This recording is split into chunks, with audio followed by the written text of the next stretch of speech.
Buenas tardes. Quiero hacer una advertencia. Como algunos de ustedes tienen la debilidad de asistir a mi curso del Colegio Libre de Méritos, quiero advertirles que desde mañana hemos tenido que cambiar de local y en lugar de ser en el Banco de Bilbao, Vizcaya, será en el auditorio de la Caja de Madrid, en Eloy Gonzalo 10, junto a la glorieta de Quevedo, porque parece que tenemos más espacio. El otro día hubo más gente de la que cabía y ha habido que cambiar. De modo que si alguno de ustedes asiste al curso, pues lo advierto, porque que no vayan al Banco de Bilbao, sino a la Caja de Madrid. Hoy vamos a hablar de las dos caras del 98.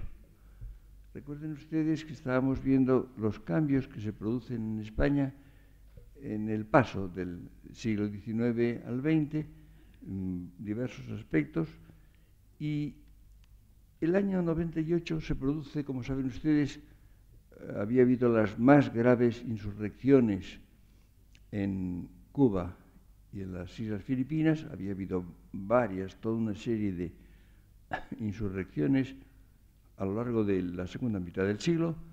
Recuerdan ustedes cómo les advertía que estos países reclamaban una autonomía mayor, que en general era concedida por los gobiernos españoles un decenio después. Es decir, cuando ya no se contentaban con el grado de autonomía que deseaban en una fecha. Y entonces el descontento proseguía y volvía a haber insurrecciones. Las más graves fueron las del 98, pero se complicaron con la intervención de los Estados Unidos y la guerra.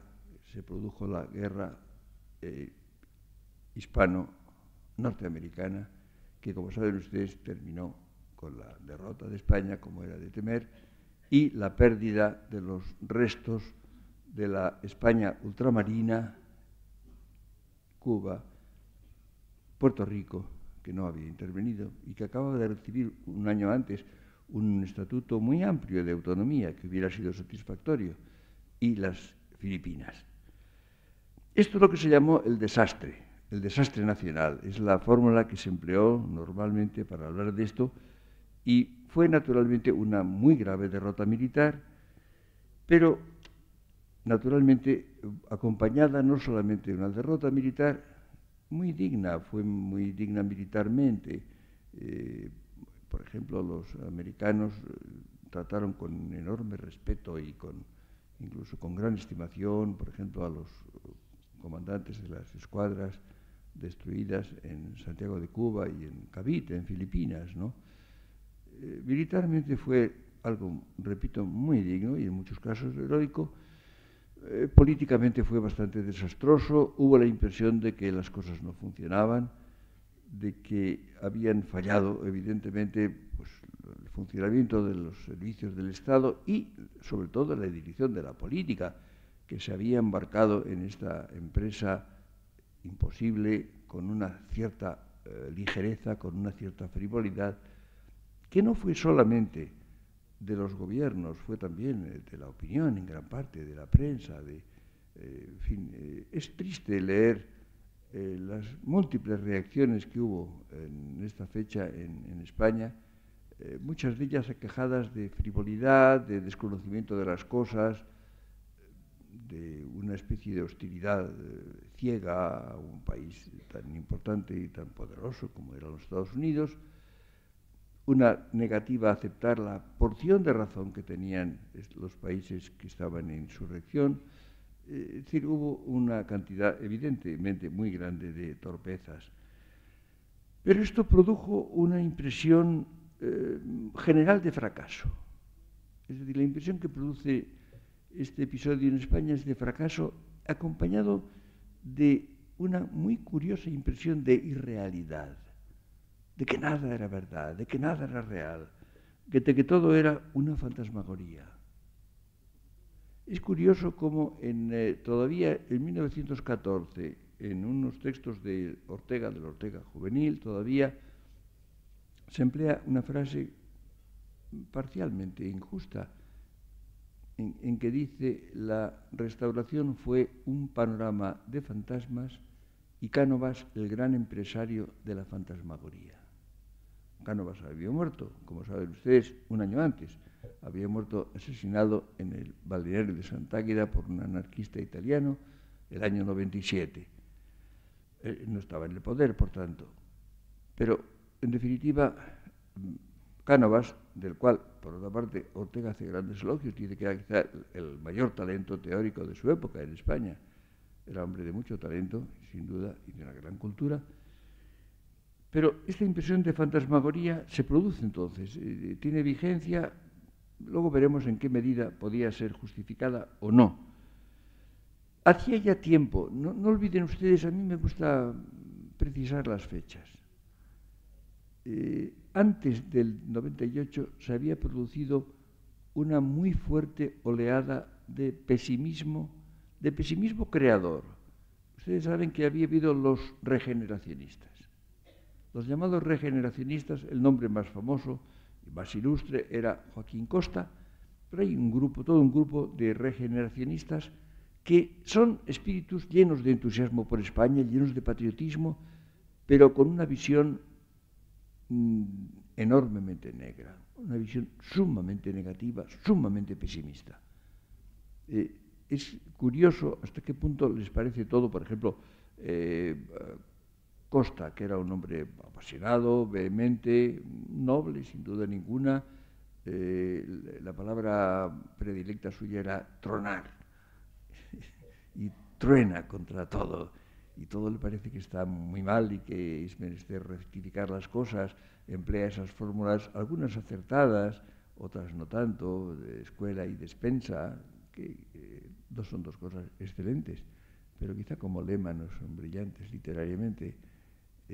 Hablaba de echar 2 llaves al sepulcro del Cid, en fin, este tipo de fórmulas. Hablaba del cirujano de la mano de hierro también como fórmula peligrosa. En fin, este tipo de cosas. Había, por ejemplo, un ingeniero, Lucas Mayada, que escribe un libro que se llama Los males de la patria. El título ya es bastante revelador. Y enumera, además España le parece un país hasta físicamente bastante desastroso. Fíjense ustedes que las apreciaciones incluso de la realidad oscilan tanto, desde los loores de España, bueno, desde San Isidoro o Alfonso el Sabio, en que parecía que España era un país de bendiciones, un país de riqueza y de admirable, hasta la impresión de que España es un país baldío, estéril, casi maldito, siempre con el mismo entusiasmo, con el mismo patriotismo, pero con visiones muy diferentes y, en definitiva, casi todas exageradas. Esto es muy curioso. No olviden ustedes tampoco que los libros más representativos del 98 son anteriores al 98. Esto es una cosa que siempre se olvida. Ustedes piensen que la obra entera de Ganivet y los 2 libros más representativos en este aspecto de Unamuno, es decir, En torno al casticismo y Paz en la guerra, son anteriores al 98. En torno al casticismo se publicó en varios números de La España Moderna, la revista que dirigía José Lázaro Galdeano, el 95. Tengo los números de la revista, tengo unos tomos de la revista en que está la edición original de los ensayos sobre en torno al casticismo. Paz en la guerra es del 97. Es decir, no era a causa del 98. Ese espíritu que encontramos y que nos parece el puro espíritu del 98 era anterior al desastre nacional, anterior a la guerra con los Estados Unidos. Conviene ver las cosas con un poco de precisión y con eso se gana siempre algo. Es decir, hay una visión, repito, muy negativa. La tiene, por ejemplo, Macías Picabea, la tiene Damián Isern. Para Macías Picabea lo terrible era en la época de la Casa de Austria, lo que llamaba el austracismo, el origen de todos los males. Era un hombre sumamente simpático, inteligente. Escribió un libro importante, luego además una novela, Tierra de Campos. Era una figura interesante, no siempre acertada y con una propensión a la exageración. Es decir, hay una impresión, repito, de fantasmagoría, de no funcionar nada, verdadera en cierto sentido, pero también excesiva. Porque lo que no se tuvo en cuenta es que cosas funcionaban. Muchas funcionaron. Por ejemplo, a mí siempre me impresiona, y nadie lo dice, nadie lo subraya, después de esta guerra, de esta derrota, de la pérdida de lo que era el resto de lo que había sido la España ultramarina, políticamente no pasa nada. España era una monarquía constitucional. Estaba gobernada además por una reina regente, la reina María Cristina. Se hubiera podido esperar que hubiera habido una dictadura, un golpe de Estado, una revolución. No hubo nada, no pasó nada. Siguió la perfecta legitimidad de esta monarquía constitucional regida por una mujer. Siguieron funcionando el Congreso y el Senado. Siguió habiendo elecciones. Es decir, la máquina del Estado no se alteró ni poco ni mucho. No es sorprendente. Ustedes han visto en la historia, en países que parecían mucho más estables, muchos más organizados, los resultados de una guerra con derrota. Piensen ustedes lo que pasó a Napoleón III después de la guerra franco-prusiana de 1870. Cayó, fue destronado, se implantó la República. Piensen ustedes lo que ocurrió con las monarquías derrotadas en la guerra de 1914-18. Desaparecieron. La monarquía alemana, el imperio alemán, el imperio austrohúngaro, el imperio otomano. En esta débil, lamentable España de 1898 prosiguió intacta la legitimidad y no hubo nada de alteración política. También hay que tener en cuenta esto. Pero es curioso cómo si subraya todo el no funcionamiento de las instituciones o de los servicios, y esto en cambio no se tiene en cuenta. Es posible que ustedes no hayan leído nunca que se diga esto. Es posible, probablemente. No se dice. La cosa es también, por tanto, un poco extraña. Había entonces una visión negativa de la historia. Hay que decir que esta historia era mal conocida. No olviden ustedes que la historia, esto es, yo creo, insisto mucho en ello porque me parece gravísimo. En la mayor parte, en España por supuesto, pero no solo en España, en la mayor parte de los países europeos la historia de estos países es mal conocida. Posiblemente la historia mejor conocida y la que a primera vista, subrayo a primera vista, parece más inteligible es la francesa. Con todo. Tan pronto como se pone uno a mirarla con un poco de detalle y se va más allá de la historia oficial, que es en general favorable, y se estudia un poco lo que ha ocurrido, un poco en el subsuelo, empiezan a encontrar muchas cosas no enteramente normales y sobre todo no explicadas, no inteligibles, no digamos en los demás países. La historia española ha sido muy mal conocida. Les hablaba a ustedes de la politización de la historia, ya desde todo el siglo XIX. Y entonces hay una actitud muy curiosa, que es de pedir cuentas al pasado. Esto es muy característico. Ha ocurrido en España algo sumamente grave, sumamente grave. En cierto modo un desastre. La expresión puede parecer exagerada si se la toma como algo exhaustivo, pero se justificaba. Pero entonces se le piden cuentas al pasado, incluso al pasado remoto. Es curioso. Hay una visión crecientemente negativa. Por ejemplo, hay una apropiación, una nueva apropiación de la vieja leyenda negra. Dirán ustedes, ¿pero hay alguna excepción? Sí. Por ejemplo, Julián Juderías publica un libro, La leyenda negra, un libro de 1914, si no recuerdo mal, que es un examen lúcido en su conjunto. Evidentemente, la investigación posterior sería distinta, añadiría muchas cosas, pero en conjunto es un libro certero, es un libro mucho más veraz que lo que se solía pensar en aquel momento. Pero aparte de eso, incluso en la medida en que se acepten los resultados de estas reacciones contra la leyenda negra, en el fondo otra queda dentro. A mí siempre me ha interesado una especie de refrán español que es muy característico porque es de ida y vuelta. Hay momentos en que el español, bueno, quizás se consuela y dice, en todas partes cuecen habas. Sí, pero añade, y en mi casa a calderadas. Es decir, hay un momento de cierta confianza, decir, bueno, mire usted, las cosas malas pasan en todas partes. Sí, sí, sí, pero aquí más. Comprenden ustedes, incluso mucho más. Lo cual es verdad a veces, otras no. Otras veces las calderadas están en otro lugar. O no hay tantas calderadas. Pero en definitiva esta idea se va arraigando, se va formando cada vez más. Y entonces es curioso que los autores, les decía a ustedes que se había producido incluso una cierta anticipación al pesimismo. Les hablaba de Ganivet y de Unamuno joven, que se habían anticipado al desastre, al 98, para tener una visión en conjunto muy pesimista. Hay otros que acogen el pesimismo, yo diría que paradójicamente casi con entusiasmo.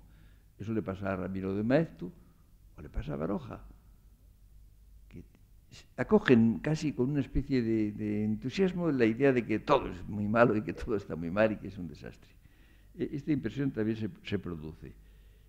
Luego, menos aparece esta actitud en Antonio Machado. Menos, bastante menos. Muy poco en Azorín. Azorín tiene algunos momentos, pero en conjunto no, y se recobra muy pronto. Y están libres de ese pesimismo, curiosamente, los que tienen un contacto muy directo con la realidad.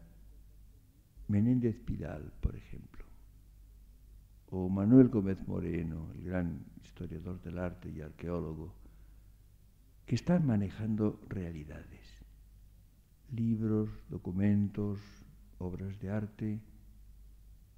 Entonces, estos sienten menos, sienten el dolor, sienten la preocupación, sin duda ninguna.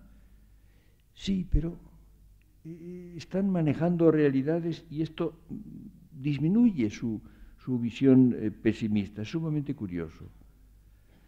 Y hay un caso también interesante que es el de Valle-Inclán.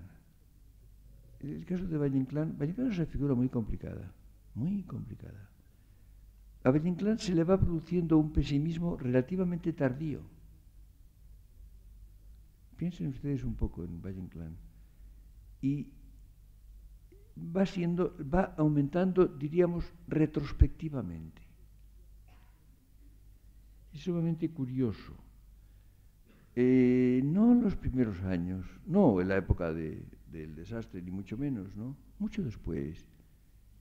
Y hay, yo creo, ciertos descontentos, ciertos rencores recientes que convendría investigar. Sería curioso, porque la visión de Valle-Inclán, pero no antes de 1915 aproximadamente, es muy negativa. Piensen ustedes, por ejemplo, en la creación de este género, el esperpento, que no es el último, porque hay una sublimación y una superación del esperpento en los últimos años. Las últimas obras de Valle-Inclán, sobre todo el rodeo ibérico, va más allá del esperpento y es una cosa mucho más depurada y mucho más profunda, en la cual persiste la visión muy negativa, la visión especialmente desrealizadora, sarcástica, con una tendencia al escarnio, que lo hará, por ejemplo, muchas veces ser injusto, porque pone por delante de todo el ingenio. Es evidente, si ustedes leen, por ejemplo, los maravillosos tomos del rodeo ibérico, verán ustedes como muchas veces es injusto porque no renuncia al ingenio por nada de este mundo. Ha habido toda una serie de escritores en España y en otros lugares que han tenido una especie de supeditación al ingenio. Bueno, piensen ustedes en Gracián, piensen ustedes en gran parte de Quevedo. Valle-Inclán pertenece, en cierto modo, a esta misma familia, que es sumamente curiosa. Esto yo creo que habría que verlo un poco en detalle. No sé, se acumulan estudios y más estudios y libros y tesis sobre muchos autores y muchas veces echa uno de menos que ciertas cuestiones que parecen nucleares, que parecen esenciales, no se plantean o no se tocan. Y a veces conviene, a veces es una cuestión de precisar. Por ejemplo, es curioso cuando se habla de Unamuno, por ejemplo, de su época de politización extrema, su oposición a la dictadura de Primo de Rivera y su antimonarquismo. Sí, pero es que resulta que empezó mucho antes. Es decir, que esa actitud empezó mucho antes de Primo de Rivera. Evidentemente la dictadura de Primo de Rivera le dio alimento y lo desarrolló y le dio motivos nuevos. Sí, pero la cosa databa de, no sé, de unos 10 años antes. Y entonces, pues da otra visión. Habría que volver a mirar eso también nuevamente. A todos ellos, sin embargo, a todos estos autores del 98, los salvó de todas esas tentaciones, de todas esas deficiencias, su vocación. Eso sí, eso es lo que hay que tener en cuenta. Estos hombres tenían una tremenda vocación como se ha dado muy pocas veces. Creo que el medir la densidad, la profundidad y la frecuencia de las vocaciones en diferentes épocas o en diferentes países sería una de las cosas que darían una medida más profunda del estado de las sociedades. El grado de vocación, la intensidad, la pureza de la vocación de los hombres del 98 fue extraordinaria. Por ejemplo, hablaba de Valle-Inclán, haciéndole ciertos reparos. Hay cosas de Valle-Inclán que no son simpáticas. Pero Valle-Inclán tuvo una vocación literaria. No quiso hacer otra cosa, no quiso más que escribir. Pasó todo género de dificultades, tuvo una vida aperreada, difícil, lamentable, muchas veces, sí. Pero su vocación literaria, su vocación de escritor, fue de una intensidad y de una pureza asombrosa. Ahí tienen ustedes, pero lo tenían todos ellos, cada uno a su manera, cada uno desde su forma, desde su punto de vista, escribir, ver, sobre todo ver, investigar, algunos de ellos. Y se enfrentan todos con la realidad de España. Todos. ¿Cómo? ¿Con qué? Con dos ingredientes, dolor y apego. Fíjense ustedes, ¿no faltan las dos cosas ahora? Los españoles sienten verdaderamente dolor frente a España, frente a sus problemas. ¿Sienten apego? Algunos sí, por supuesto. Pero ¿son dominantes? ¿Son frecuentes? Lo dudo bastante. Esto es naturalmente grave. Yo creo que hay un problema fundamental y es la recreación de España a la cual se dedican estos hombres. Sí, desde la conciencia de naufragio, la impresión que tienen estos hombres, especialmente después del 98, es de naufragio. Sí, pero salen nadando. Claro, cuando uno naufraga puede dejarse ahogar, claro, o salir nadando. Todos se ponen a nadar. Esto es lo importante. Lo característico de estos hombres es hacer. Yo alguna vez he recordado una carta que me escribió Ortega el año 44. Recuerdo, les citar simplemente una frase que decía: usted ha acertado con la actitud propia, adecuada para esta época. Hacer, hacer, hacer. Creo que es una buena fórmula para casi todas las épocas, por cierto. no solamente para 1944 o para 1898. Estos hombres se ponen a hacer. Esto es característico, y esto me parece que es quizá la clave de la actitud de los autores del 98. Van a las cosas, les interesan las cosas, se vuelven sobre la realidad, toda, los paisajes, las ciudades, los pueblos, las obras de arte, los libros. Fíjense ustedes que estos hombres conocen España físicamente, por lo pronto físicamente, como nunca lo habían conocido de nadie. Dense ustedes cuenta de que tenían muy poco dinero, casi todo el mundo tenía muy poco dinero, pero estos tenían menos que lo corriente. Que las dificultades de conocer España eran muy grandes. Se habían hecho los grandes ferrocarriles, las líneas del ferrocarril que se construyen en esa lamentable época del siglo XIX, casi. El trazado de ferrocarriles de España es casi íntegramente del siglo XIX. Y viajaban naturalmente en tercera. Ya no hay tercera, pero además la tercera que ustedes algunos habrán conocido era una tercera ya mejor. La tercera típica era con asientos de madera. El nombre popular era sleeping tabla. Luego cuando mejoró se decía sleeping gutapercha. Pero lo típico era el sleeping tabla. Se viajaba en estos trenes, que tardaban, no tienen ustedes idea. Concretamente, cuando el año 1896, me parece que fue, vino Azorín de Valencia, que está cerca, a Madrid, por lo visto el tren lo cuenta, tardó 25 horas. 25 horas en sleeping tabla, pues no es lo más cómodo. Pero naturalmente estos trenes iban solamente a unas cuantas ciudades.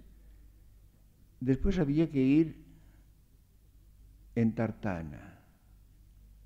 En tartana, autobuses hubo mucho después, en tartana, o en mula, o a caballo, o en burro, o a pie. Entonces había que luego hospedarse en los pueblos, estos deliciosos pueblos, que explicó tan maravillosamente Azorín. Había en general una fonda, en los casos más venturosos, o una posada, donde había una gama de hierro en las habitaciones y había un lavabito con un jarrito de agua. Y en general preguntaban si se quería lavar, le preguntaban a Azorín. Bueno, después servían la comida, pero siempre había una moza, una muchacha que servía armoniosamente, que daba vueltas a la mesa. Y Azorín la miraba, la contemplaba con simpatía. Tal vez tenía unos ojos negros, brillantes, y se llamaba Remedios o Milagros, algo agradable. Y así reconocen España, así la conocen palmo a palmo. Y leen los libros, y los conocen todos, y ejecutan esa operación que es la desamortización. La gente no leía los clásicos, no los leía. Estaban editados meritoriamente por la colección Rivadeneira, la Biblioteca de Autores Españoles de Rivadeneira. Unos tomos grandes, a 2 columnas o 3 columnas, con letra más bien pequeña. Los estudiantes llamaban entonces, y mucho después, familiarmente a esta biblioteca benemérita, el Panteón. Y allí estaban, en el Panteón. Estaban allí los libros, se podían leer, pero se leían muy poco. Los hombres del 98 no solamente los habían leído, los leían, sino que nos hacían leerlos, porque hacían, en esto Azorín sobre todo, más que ninguno, hacían tales evocaciones de los autores en su ambiente, los veíamos vivir en su celda o en su convento o en el retiro o en su pequeño despacho o a veces en el Congreso, como Espronceda. Y nos presentaban con tal atractivo sus obras que daba ganas de leerlos y a lo mejor no encontrábamos los libros porque no estaban disponibles. No solamente leyeron, sino que hicieron leer. Esta toma de posesión de la realidad española con entusiasmo, con ternura, con tristeza, con deseo de lo mejor, Eso es lo que caracteriza a estos 8 o 10 escritores, según se haga la cuenta, de la generación llamada del 98. Y estos hombres han iniciado una época. Ah, sí, nuestra época empieza con ellos. Lo anterior es otra época, muy próxima, muy interesante. He tratado de mostrarles a ustedes que no era un desierto, que la España del siglo XIX, la España de los últimos decenios del siglo XIX, era civilizada, era interesante, tenía figuras enormemente importantes. Sí, pero pertenece al pasado reciente. La generación del 98 es el comienzo de nuestra época. Y esto es capital. Han influido mucho más que todos los políticos. Están mucho más vivos que todos los políticos de la época. Y han dejado una huella mucho más honda en España. Han condicionado mucho más lo que somos que todos los políticos.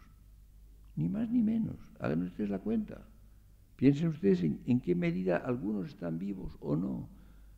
Están vivos, bueno, están vivos los nombres porque tienen calles. Algunos tienen estatuas, casi siempre malas. Pero en fin, piensen ustedes, sería un ejercicio también interesante. Piensen ustedes, ¿de cuántos políticos del siglo XX tienen ustedes una idea vívida? ¿Tienen ustedes una idea de cómo eran? Yo creo que de muy pocos. En cambio, de estos autores tenemos una idea realmente viva. Esta huella ha sido evidentemente muy profunda. Y ejecutaron una operación que yo llamaría radicalización. Pero entiendan bien, radicalización es casi lo contrario de lo que se llama radicalismo. Ah, no es radicalismo, era ir a la raíz. Consistía en ir a la raíz. No eran extremistas, eso es lo que no eran. Iban a la raíz de las cosas. Trataban de llegar al fondo. Si comparamos esa cultura, que me parece muy admirable, y lo he expuesto anteriormente, de los finales del siglo XIX, si la comparamos con la obra de estos autores, nos parece un poco superficial. Es evidente que si leemos a los autores del XIX, comparados con estos, nos parecen relativamente superficiales.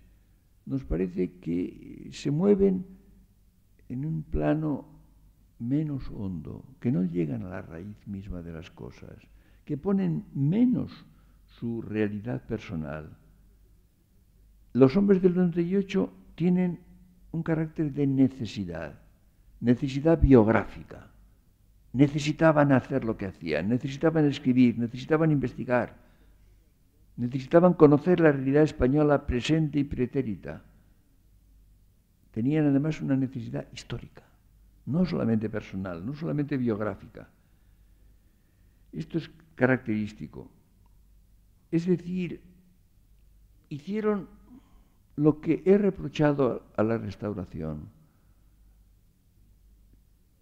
que no hiciera. ¿Recuerdan ustedes cómo les decía, el otro día les decía que la Restauración aplazaba los problemas más perentorios, los problemas urgentes? Pues bien, los hombres del 98 entran en últimas cuentas. Es lo contrario. A eso llamo radicalización, que no es radicalismo. Y por eso lo hacen desde sí mismos. Les hablaba de la necesidad. Ponen su alma, ponen su vida entera en ello. Por eso tuvieron un carácter literario. Un carácter literario que es lo que he llamado hace muchísimos años calidad de página. Es decir, hay autores que hacen una obra magnífica, pero no hay en esa obra, o no es frecuente encontrar una página que sea una página realmente vibrante, apasionante. Por ejemplo, la obra de Galdós, que a mí me parece maravillosa, pero es el conjunto de cada libro, y más aún el conjunto de la obra entera de Galdós. Eso es prodigioso. Yo decía, era un gran arquitecto en ladrillo, construía en ladrillo. Es difícil encontrar una página de Galdós aislada que sea espléndida. Pues bien, esto es lo que tienen los del 98, y que es lo que injustamente los hizo desestimar a Galdós.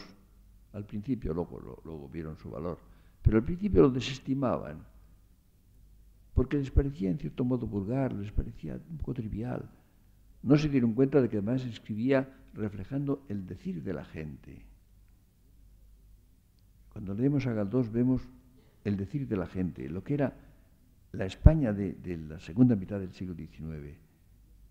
Ellos no, ellos escribían desde sí mismos.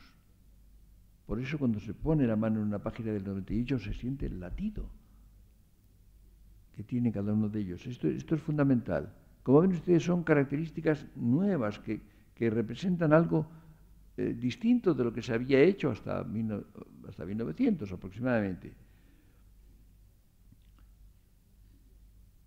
Es muy curioso que se produce una consecuencia ya de carácter, digamos, colectivo histórico. Los hombres del 98 llevan a cabo la cancelación del retraso, del desnivel que España tenía respecto de esa fracción de Europa que se consideraba como Europa, sin más, como modelo, con la cual España se comparaba.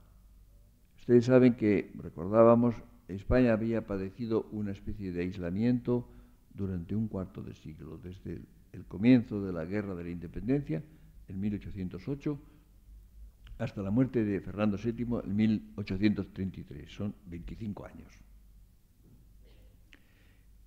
Se ha producido una paralización, se ha producido primero una guerra tremenda, después una situación de opresión y de lucha interna, de discordia, que se prolonga con la guerra carlista luego, en otra forma, y se ha producido una falta de comunicación con el exterior y una paralización de la creación, parcial, no completa, pero muy considerable, y se ha producido un desnivel con Europa aproximadamente de una generación. Y esto se mantiene a lo largo del siglo XIX. Ahora bien, el 98 pone a España al nivel más alto. Dirán ustedes, pero esto no se puede hacer con un puñado de hombres y en unos pocos años. No, claro. El nivel general de España sigue siendo inferior al de Francia, Alemania, Inglaterra. Pero las cimas no. Es decir, la totalidad del relieve sigue siendo inferior, pero las cimas son tan altas como en cualquier parte. Los autores europeos de esa época no son superiores a los del 98, no lo son. Por debajo sí, los que son menos importantes, menos creadores, evidentemente son menos frecuentes en España. Son incompletos, faltan muchas cosas. Esto es evidente, es una cultura que sigue siendo incompleta, claro que sí. Ahora las cimas, no. Entonces, hay un nivel ¿de qué? Fundamentalmente un nivel de autenticidad. Y en eso superan a casi todos. Fíjense ustedes que estos países de que hablaba, Francia, Inglaterra, Alemania sobre todo, están instalados ya en una prosperidad social, política, económica, intelectual. Están satisfechos de sí mismos. Encuentran una situación favorable. Estos hombres del 98 no encuentran nada de esto. No lo hay, no lo tienen. Esto es una gran diferencia. Tienen motivos personales, motivos íntimos para hacer lo que hacen. En ese sentido son superiores. Hay un problema que no es de dotes. Estos hombres no eran extraordinarios, hay que insistir en ello. No tenían dotes extraordinarias. Tal vez alguno, Unamuno, sí. En cierto modo también, quizás, si quieren ustedes, Menéndez Pidal. Los demás no. No eran, por sus dotes, superiores a los hombres de la Restauración, no, porque iban a serlo, no lo eran. Lo que era extraordinario es el uso que hacen de sus dotes. Eso la creación la hacen desde el fondo de sí mismos, con un grado de autenticidad que no se encuentra en casi ningún momento de la historia. Las dotes no son tan importantes, las dotes medias, naturalmente, es decir, normales. Los hombres geniales no son superdotados, palabra que me es muy antipática por lo demás. No, son gente normal que hace un uso nada normal de sus dotes. Esto sí, lo que no es normal es el uso. Lo hacen desde dentro, desde el fondo. Lo hacen porque no tienen más remedio. Esto es lo que les pasa a todos estos escritores, a todos estos autores. He nombrado unos cuantos. Añadan ustedes a Manuel Machado. Añadan ustedes a Benavente. Benavente ha perdido mucho prestigio. Benavente se repitió y además sus innovaciones dejaron de ser innovaciones. Hasta 1915 fue una figura muy extraordinaria, también.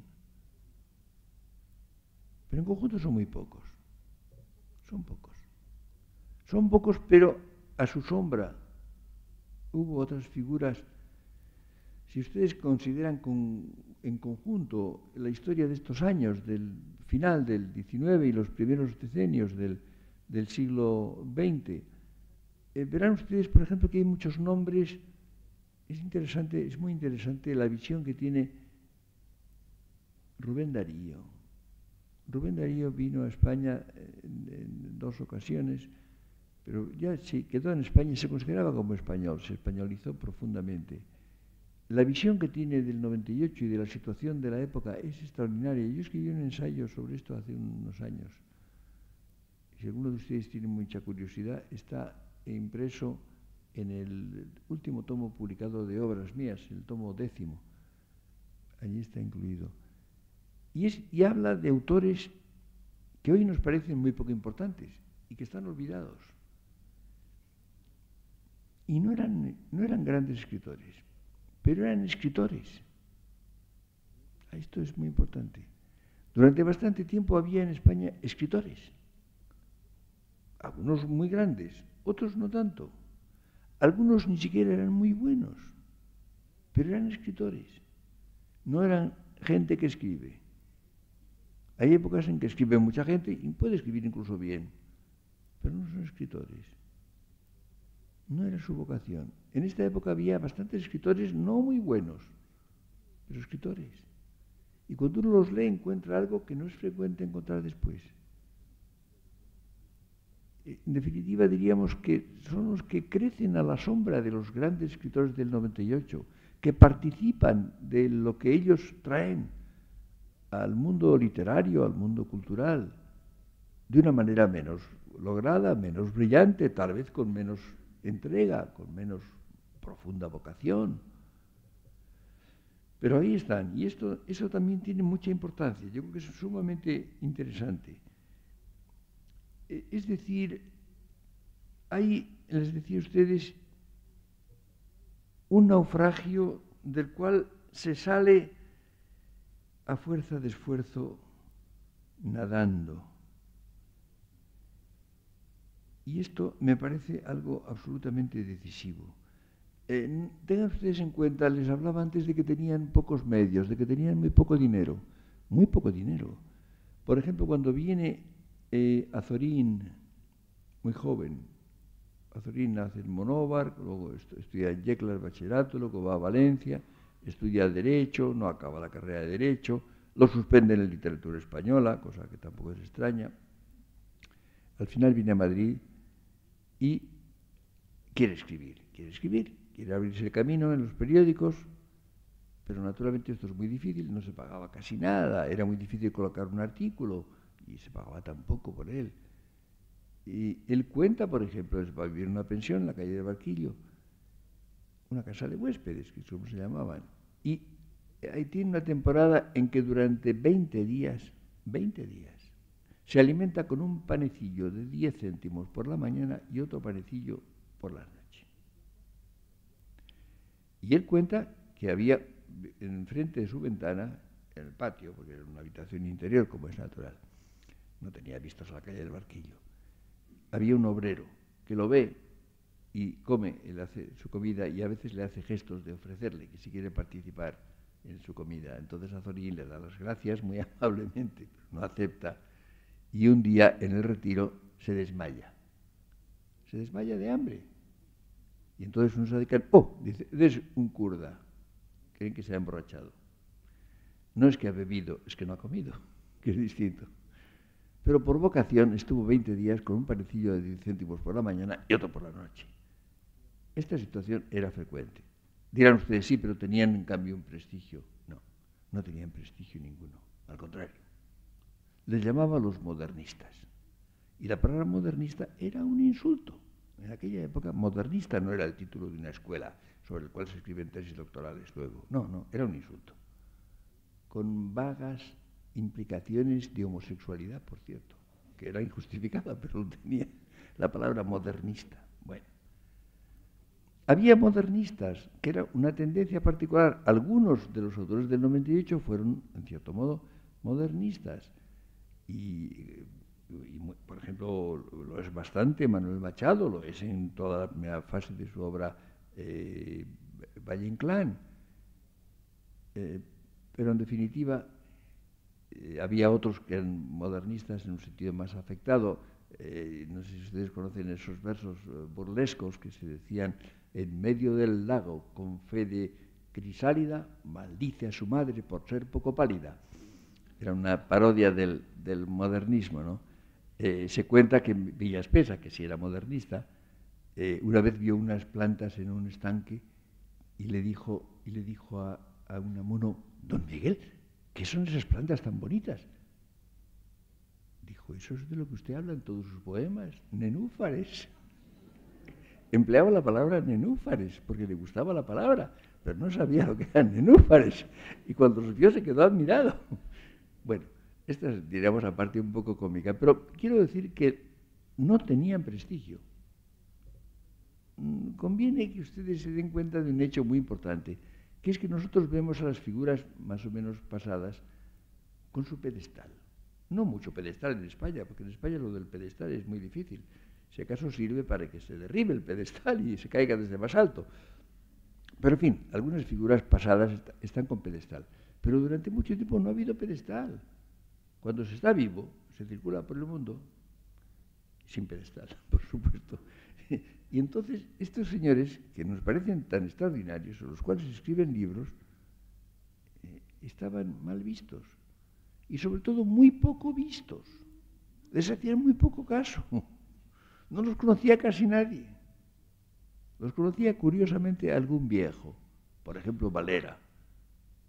Valera, que era un hombre inteligentísimo y generoso, habla de casi todos ellos ya en sus últimos escritos, los conoce y los ve con simpatía. Por ejemplo, habla con mucha simpatía de alguien tan distinto de él como Baroja.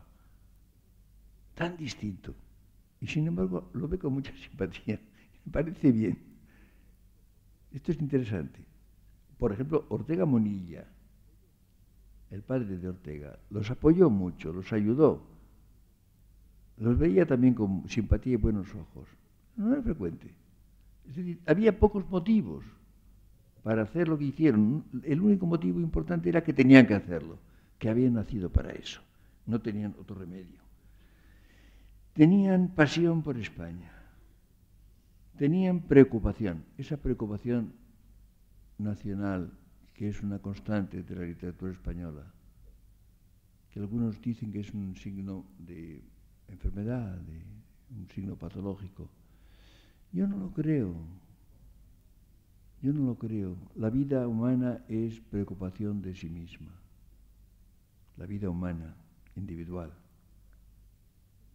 El que un país tenga permanentemente preocupación de sí mismo no quiere decir que es una sociedad que conserva ciertos rasgos de la vida individual, de la vida personal.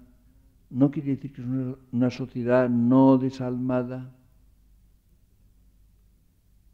Es el aspecto positivo de la preocupación de España. Ellos la tienen vivísima, la tienen más que nadie. Pero no tenían ningún tipo de nacionalismo. Eso no lo tenían, en absoluto. tenían ese sentido de la personalización. Una contemplación con un temple crítico, una dosis de pesimismo, pero sobre todo tienen una fuerte aceptación de la realidad.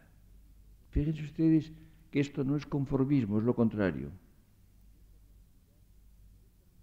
Aceptan la realidad justamente porque no les parece bien, porque no les parece suficiente, pero parten de reconocer lo que es y tomar posesión de ello, y quieren modificarla, y quieren mejorarla, pero empiezan por aceptarla, empiezan por darse cuenta de cómo es. Encuentran que es dolorosa, en gran medida, en una proporción muy alta. Cuanto más contacto tienen con la realidad, más está mitigado ese pesimismo. Les decía a ustedes Menéndez Pidal, Gómez Moreno, Azorín.